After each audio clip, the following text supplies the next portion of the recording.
और स्वर्ग का दर्शन कराते हैं। एक दृष्टांत बहुत बढ़िया सुंदर सा। किसी नगर में एक साधु बाबा रहते थे। साधु बाबा का प्रतिदिन नियम था कि भगवान का चंदन वंदन करना, भगवान को प्रतिदिन नहलाना, उनका चरणामृत पान करना। भगवान की पूजा से बहुत ही प्रसन्न हुए। प्रसन्न होने के बाद भगवान उनके सन्मुख आकर के कहने लगे कि भक्त मांगो, क्या वरदान मांगते हो? तो पता है उस साधु ने क्या कहा? बोले भगवान, व्यक्ति जब मरता है तभी वो स्वर्ग और नर्क को देख सकता है। बोले उससे पहले जीते जी नहीं देख सकता। बोले मेरा यही एक इच्छा है, मेरे बचपन से एक इच्छा है, मेरी भक्ति की यही एक कृपा है, मुझे यही चाहिए कृपा में कि मैं जीते जी स्वर्ग और नर्क का दर्शन करूं। भगवान ने तथास्तु कह दिया। वह साधु बाबा पहले स्वर्ग की ओर गया। स्वर्ग में देखा कि सुंदर सुंदर अप्सराएं, इंद्रदेव भोग विलास कर रहे हैं। सभी लोग अपने जो है सुख से भोग रहे हैं। उसी कुछ दूर में एक पेड़ के किनारे, एक पेड़ के नीचे बैठे एक व्यक्ति जो स्वर्ग में बैठा रो रहा था। साधु वहां जाकर के पूछने लगे कि हे मानव, हे जीव, तुम इतने अच्छे सुंदर स्वर्ग में रह करके तुम रो क्यों रहे हो? तो उस जीव ने क्या कहा जानते हैं? कहने लगा कि क्या बताएं महाराज, मेरे खानदान में आगे चल करके एक ऐसा बालक का जन्म होने वाला है जो बड़े ही पाप कर्मों में रहित रहेगा, जो बड़े ही बुरे कामों में लीन रहेगा। उसके कारण ही मुझे दुख प्राप्त होगा, उसके कारण ही मुझे दुख प्राप्त होगा।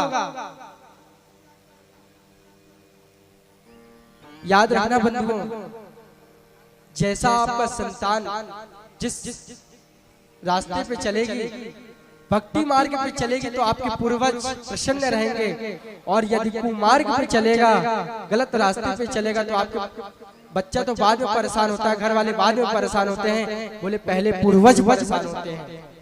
पूर्वज के कारण ही हमें महान दुख प्राप्त होता है। इधर साधु जी उस व्यक्ति जीव की बात सुन करके नर्क लोक में गए। नर्क लोक में देखा कि किसी को लावा में तलाया जा रहा है, किसी को तेल में तला जा रहा है, किसी को राड चुभाए जा रहे हैं, किसी को कुत्तों से कटवाया जा रहा है। संत जी का, साधु जी की एक दृश्य पड़ी कि कोई एक व्यक्ति तेल में, उसको यमदूत तेल में तल रहे हैं और वो व्यक्ति प्रसन्न से हंस रहा है। बोले इतने दर्द में भी वो हंस रहा है। जब उस जीव से पूछा गया कि हे पाप व्यक्ति, तुमने तो बड़े दुष्कर्म किए हैं और तुम्हें जो है यमराज दूतों के द्वारा बड़ा ही प्रताड़ित किया जा रहा है, फिर भी तुम हंस रहे हो? बोले क्यों? तो पता है उस व्यक्ति ने क्या कहा?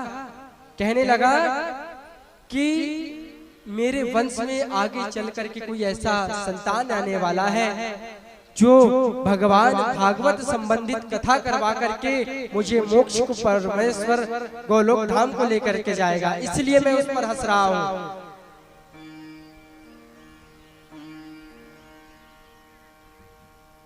कहते हैं जब हमें कुछ अच्छा कार्य करना हो ना,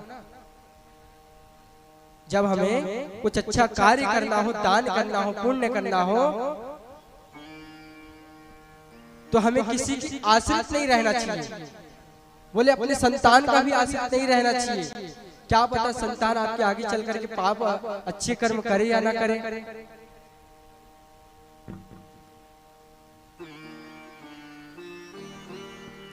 इसीलिए सभी से निवेदन है कि अपने बच्चों को अच्छा संस्कार दें। धनवान ना बना सको तो कोई दिक्कत नहीं, लेकिन चरित्रवान जरूर बनाओ। धनवान वो अपने उनको ऐसा बनाओ